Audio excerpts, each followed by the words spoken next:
Thầy.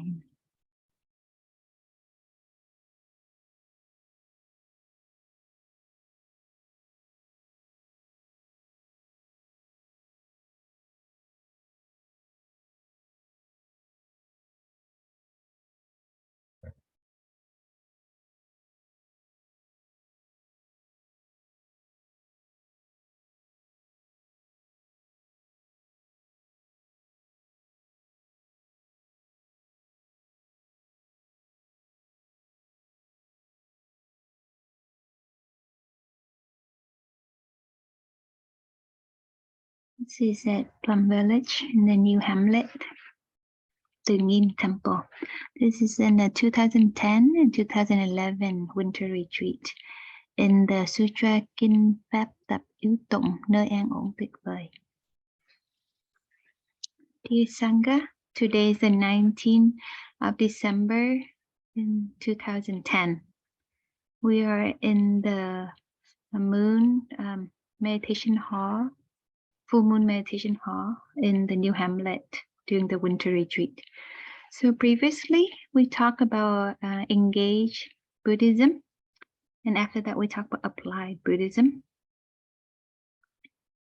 And we had talked about mindfulness as an energy that helps us to be present, to take care of ourselves, and take care of people around us and the world around us.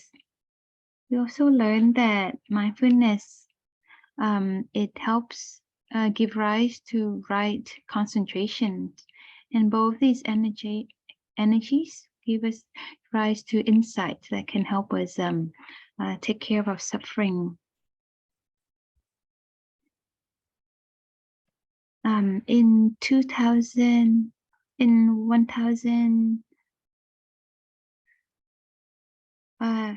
In 1966, when I came to the US to find a way to call for the end of the Vietnam War. That was in 1966. How many years has it been?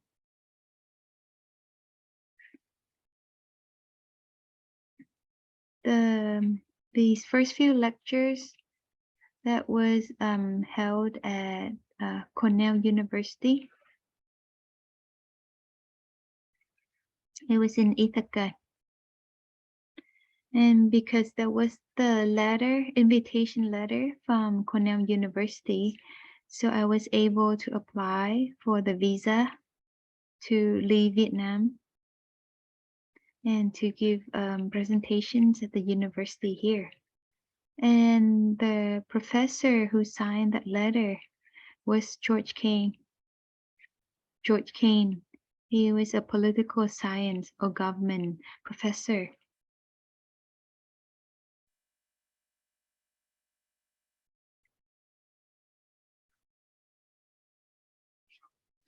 After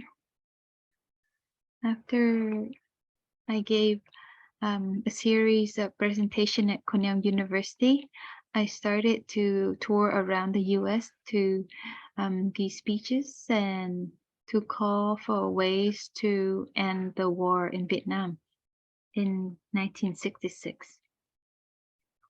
And from then on, there was this movement, anti-war movements everywhere in the US, and young people, they burned their draft cards because they did not want to be drafted to go into the Vietnam War. That started in 1966. And Professor George Kane asked me a question. When you meditate, what do you do? What do you do when you meditate? So that's a very good question. Many of us who want to meditate, but we don't know what do we do when we meditate. So in the recent retreat for the monastics in Plum Village, Thailand, I answered that question. When we meditate, what do we do? It's very specific.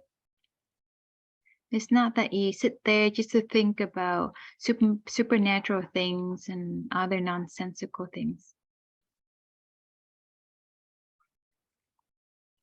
So through these lectures you have heard in this winter retreat, so to sit, to meditate, first of all, means to be present, to be truly present. Because in other moments, maybe you're busy and you worry about things, many things. You have to take care and with many things in your life. And we might lose ourselves very easily. But when we sit, it's our chance to truly be there in the present moment, right here, right now. So we can answer Professor Kane is that, first of all, to sit is to truly be present here. And we have learned that the energy of mindfulness, the energy of smriti, is the energy that helps us to be present. And that definition is probably the most wonderful definitions of mindfulness. Mindfulness is the energy to help us be truly present in the present moment right here.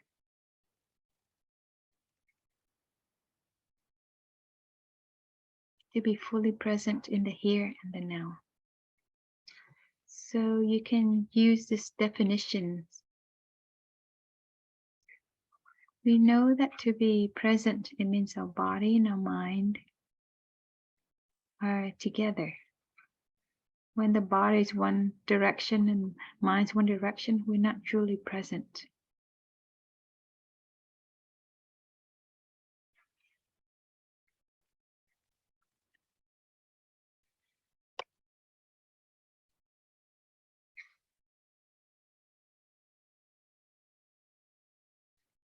So when our loved ones call us, "My dear, are you there?" How should we say, how should we answer the person? Maybe our body is here, but our mind's traveling somewhere else. So that question is about mindfulness. How would we answer that question? Are we truly there? And if that moment, if it's truly that we are there in our mind, our body, then there's a lot of happiness. Because you can answer the questions very, very strongly. Yes, I am here. Yes, I am here. My dear, are you there? Then we know what questions what answer to say. Because our body and our mind have truly be there together. So first of all, mindfulness is the true presence of the body and the mind together. And we have learned already that mindfulness is energy that help us to upgrade, to improve that presence. We can be present, but our presence might not be so fresh, may not be very strong and noble. Some people are present, but their presence is very full of sadness and very full of suffering. And we want our presence to have a better quality, a higher quality. We want to be present in a fresh way. We want us to be an element that is nourishing for the people around us, for this earth. We want us to have this quality of freshness, joy, happiness, and well-being. And this is one of the things that we can do while we sit. First of all is to be truly present, and second is to upgrade that presence, to make that presence to have more higher quality. We can become the honey, the milk for the people that we love. It's not that we become the toxin for them, or the fire that burns them, or the flood that consumes them. We have to become something that's very nourishing and fresh and healing.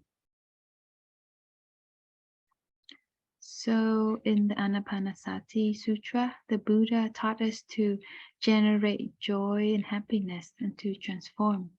So clearly, mindfulness has this quality of upgrading the presence. So not just being present, but present to take care of ourselves and to take care of others.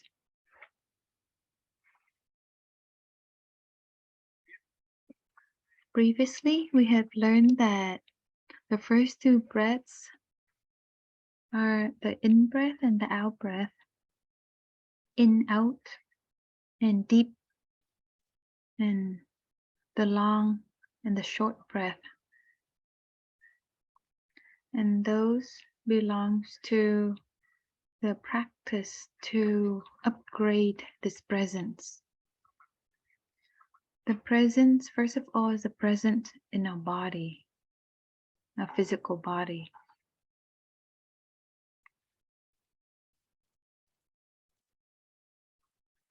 And the first breath is to recognize the in-breath and the out-breath. Second exercise is to follow the in-breath and the out-breath from the beginning to the end. Follow each breath from beginning to end. So we call it the long, the short. It's not that the long breath is better than the short one. It's not like the short or long is good or worse. Whether it's long or short, the key thing is we follow from beginning to end. We don't let go. Our mindfulness is only one object, one target. That is the in-breath or the out-breath. The out-breath is the continuations of the in-breath. In or out, it's the same. And mindfulness, in the beginning, we recognize, are aware of our breathing. But after we breathe for a while, the quality of our breathing, it's become higher. We upgrade the quality of our breathing. In the beginning, our breathing might be choppy, not peaceful. It's very short. But after we breathe for a while, it calms down and it becomes flowing like a river. That is called the art of managing the breath. Điều tức.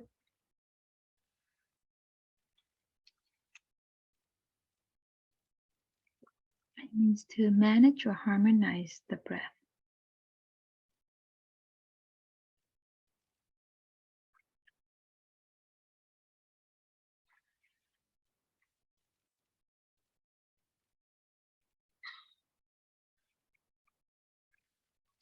So it means with mindfulness, with our practice, we make our breath have a higher quality. In the beginning, we recognize our breath and we follow our breath. And after we follow the breath for a while, and naturally, our breaths become calmer and settle down.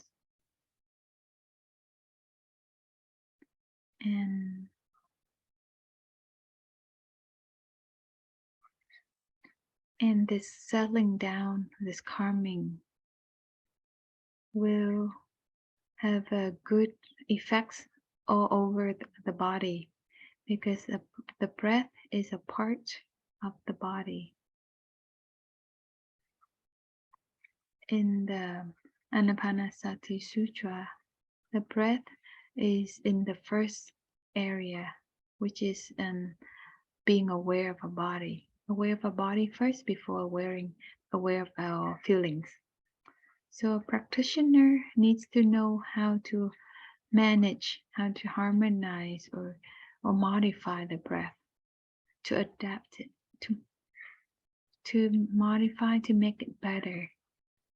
And we have this exercise of in, out, deep, slow. When we breathe in and out with awareness, we feel that this breath, it slowly becomes deeper and slower, and become more even and lighter and more peaceful. And deep, slow has already been better than in, out. And we're not trying to make it to be long or short or deeper.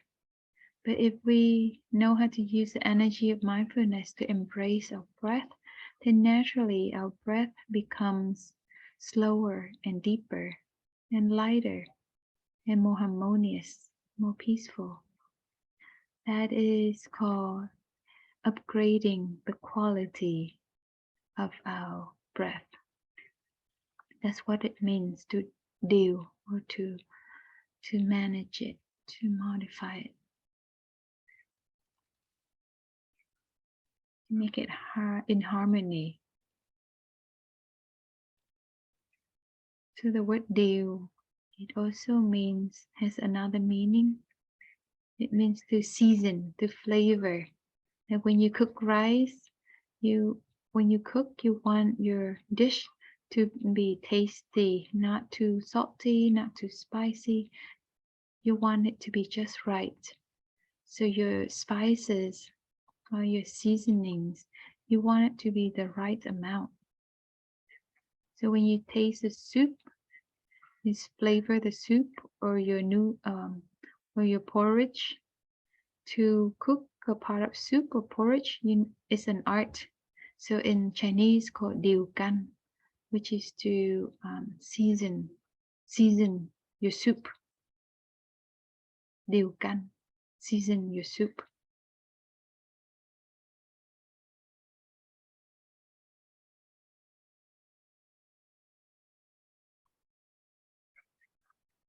So this is the word for căn, the soup, seasoning the soup. And that is an art all by itself. In Chinese literature, the word điều căn, or seasoning your soup, has this meaning. When you become a prime minister, you want to choose the people in your cabinet. You have to very cleverly, skillfully choose those people. So you have a group of people, a good team working together with harmony, in rhythm with each other. So this internal cabinet that you create in a way that people can work together and understand each other, that's an art in itself. So it's just like how you cook a pot of soup. How much rice, how much soup, how much pepper, how much vegetables. So there's an example in Chinese literature that there was this leader, a prime minister, who was young, but he has a lot of abilities in the politics, but he went back home so while he was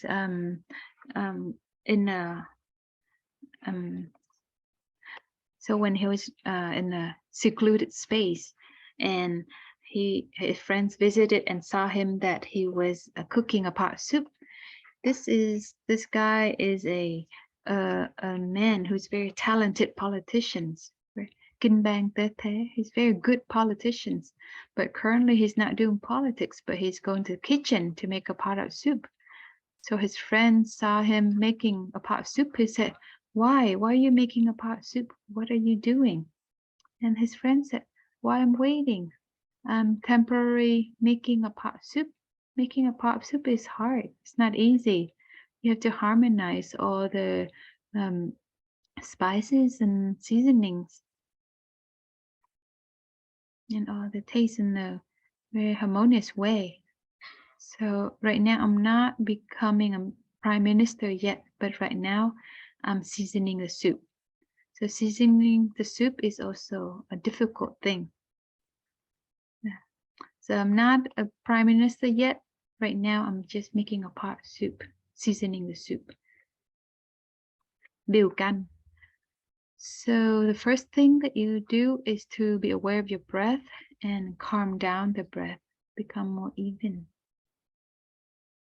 and peaceful. So the breath doesn't becomes choppy and agitated like a wild horse running around the long distance, or the horse running around in the far distance. So the image is image of a river that is flowing on the beach. It's instead of becoming a horse galloping around. So our breath with mindfulness, it becomes more subtle, deeper, longer, and we do not need to force our breath to settle down or to be calmer or become deeper. It's just natural. In, out, deep, slow. So the word deep, slows, you need to understand that breathing in, I know my breath has become deeper. Breathing out, I know that my breath has become slower. So my breaths have more quality, higher quality. And when my breath has higher quality, then the joy and happiness will arise. So when we talk breathing in, I enjoy my in-breath. That's correct. Breathing in, I feel pleasant and enjoyable with my in-breath.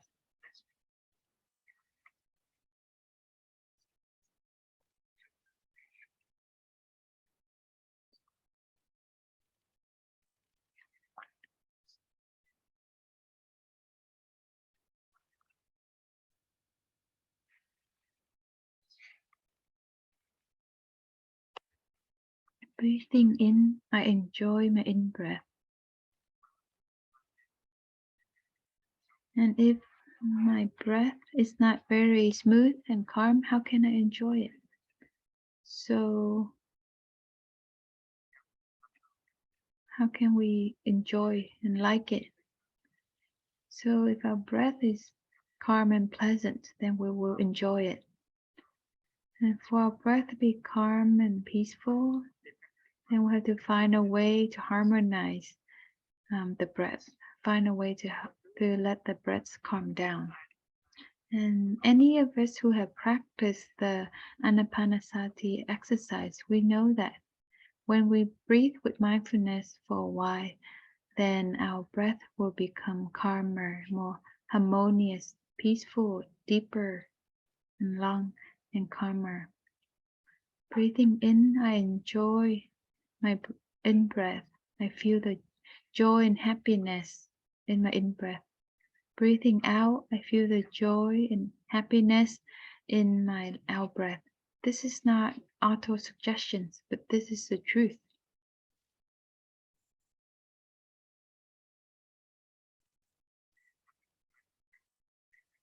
So we do not try to make our breath to be so long, so it's good. The thing here is my breath has good quality. Is it light and has deep and settling? If it does, then it will give rise to joy and happiness.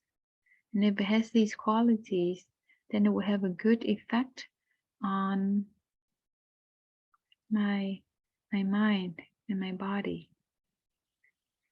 One is the mind and the other side is the body. And in the middle is the breath. When our breath has good qualities, it helps the body and the mind to come back together. If our breath is not choppy or rushing anymore, but our breath become peaceful and settle down, it will help our body become peaceful and settle down. And it also helps our minds, our mental formations to also become calm and peaceful. So first of all, we have to know how to handle our breath. Handle your breathing. The word điều can be translated as handle or managing. To handle or it means to take care of the breath.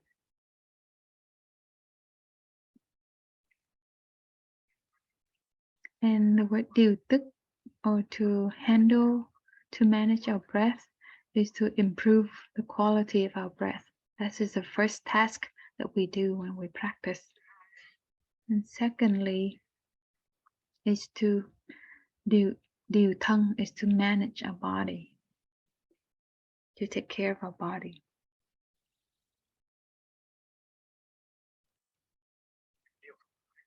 And once we're able to harmonize and improve the quality of our breath, then now we harmonize, improve our sitting positions.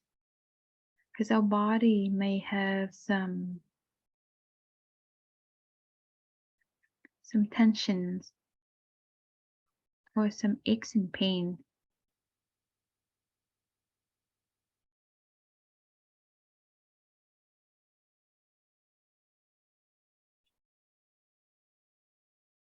And some stiffness in our body, knots.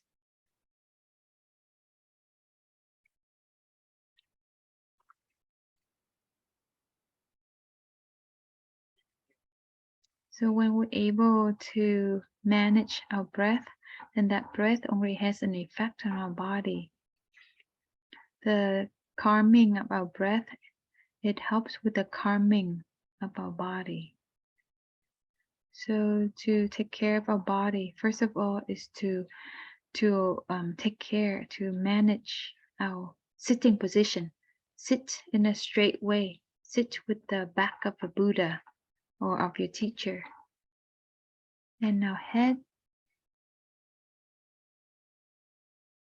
it forms a straight line with the body. A very upright way, but it's not very stiff, not tight. If it's stiff, then we have to let it go. So that's called to manage the body. So that our legs, right leg on the left leg to be comfortable, or our position sitting on a cushion is comfortable in the best way. So that we feel that we are sitting very stably and very comfortably. So that is called to manage our body, điều thân. We can use a cushion, a tall cushion or short cushion, or we can do full lotus or half lotus. Sit in a comfortable way, straight back, and our head doesn't bend down. This is one part of managing our body. And when the position is correct and has been managed, right, then we start to use our breath to calm down our body. Once our sitting position is correct, then we start to calm down the body. And we let go of the tensions in our body. So the third exercise in Anapanasati Sutra is to be aware of my whole body. Aware of whole body. Breathing in, I recognize the presence of my whole body. My body is sitting in an upright position, but it's not very stiff. My shoulders are not stiff. And all the muscles in my face are not tense because I know how to smile. So smiling to relax these muscles on my face, that's another way of managing our body. There are over 300 muscles, big and small, on our face. So when we get worried, angry, or fearful, we get very tense and we look scary in the mirror. So if we know how to smile and relax, our face becomes much more beautiful. That is a part of managing our body. So after you manage your breath, you manage your body. You harmonize it. So first of all, remember your sitting position is correct and comfortable.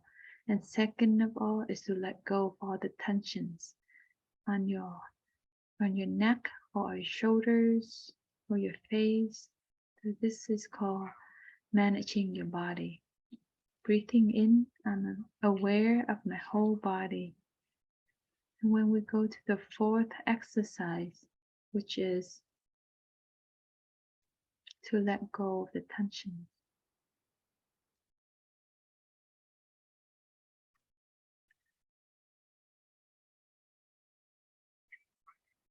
In the Anapanasati Sutra, in the Chinese versions translated in the 4th or the 5th century, the text is very ancient. So in that it says, Thân hành giác.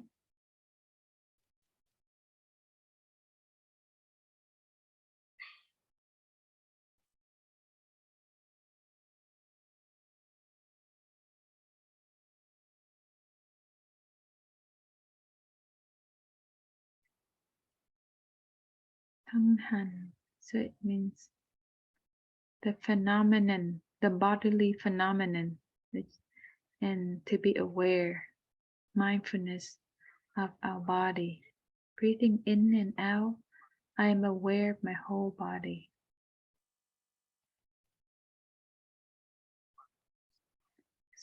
Satvakaya, the whole body. The fourth exercise is to manage the body. The word Thich is what we just learned, which means the breath. First of all, the word Thich means the breath, but here the word Thich also means to calm down, to settle down. So it means to relax. The word Thich also means to rest. Such as in the word Hữu Tức, it means to rest.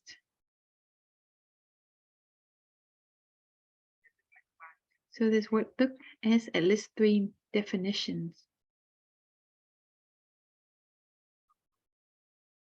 So the fourth meaning is also news, tin tức. So first it means Tức means the breath. Second it means to relax. Third means to rest. So to let your body become calm down, to settle down, and has this chance to rest. So while we sit, we have this chance to rest. We meditate. It's not like a time for us to struggle and fight. If we struggle and fight while we sit, then that is not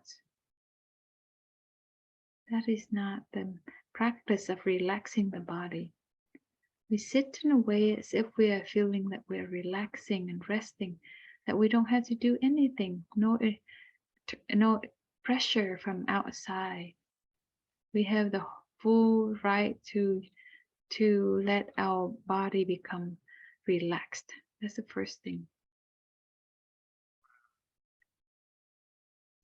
So once we do total relaxations and we lay down, this is to do the same thing. So that is to relax and rest the body. So to answer Professor George Cain, what do you do when you meditate? So this is how I would answer him. First of all, I want to bring my mind back to my body to be truly present. Second, I want my presence to truly have these qualities of freshness and peace and calm. And I have these methods to do so. in the sutra has taught me very specific methods to do so. To use my breath and my body and use my mindfulness to do that. And I'm able to do this. I'm successful. I have faith with this method. So this is why I want to share this practice with my friends.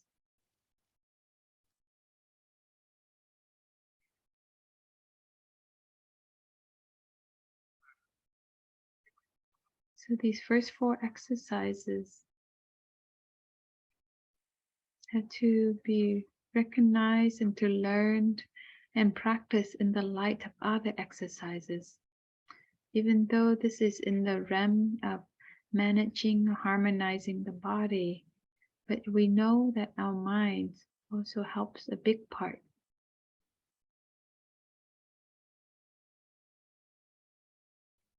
For example, I know that I need to relax. Without relaxing or letting go of the tensions in my body, then I won't have peace and calm, and this disease can start to can arise. So we know it's important to relax, but we cannot force ourselves to relax, even though we know that to let go and relax is a good thing, but we cannot force it. For example, I cannot force someone else to smile. It's so difficult. It's like, smile or else I would hit you. You cannot do that. If you want someone to smile, you have to do something. You cannot threaten them to smile. This is the same here. We want our body to relax. We cannot force our body to relax. We have to be very clever and skillful. So we need the other exercises in the sutra. For example, we need to have this insight, this wisdom. For example, we say, it's such a beautiful sunny day. I sit here, I just become fearful and anxious. What a waste. Don't you see that? This is a beautiful day, and with the Sangha here, why do I just being here all withdrawn? That's such a waste. So this is the insight, the wisdom. So if the other person doesn't bring out this wisdom to use, then we can come over and help that person. Say, dear friends, don't you see that life is so short and the sky is so beautiful outside? Why do you sit here all withdrawn in a corner? Just let it all go. Let go of all your burdens and baggage. If we have that insight, it's so easy to let go. And that insight was in the previous Dhamma talk. We had said that every one of us, we only have some wisdom, just as that warrior who already were given the tools by his teachers to see the evil creatures. So then while we are managing our body, taking care of our body, we can use our concentration and insight. This is an opportunity, 5 or 6 a.m.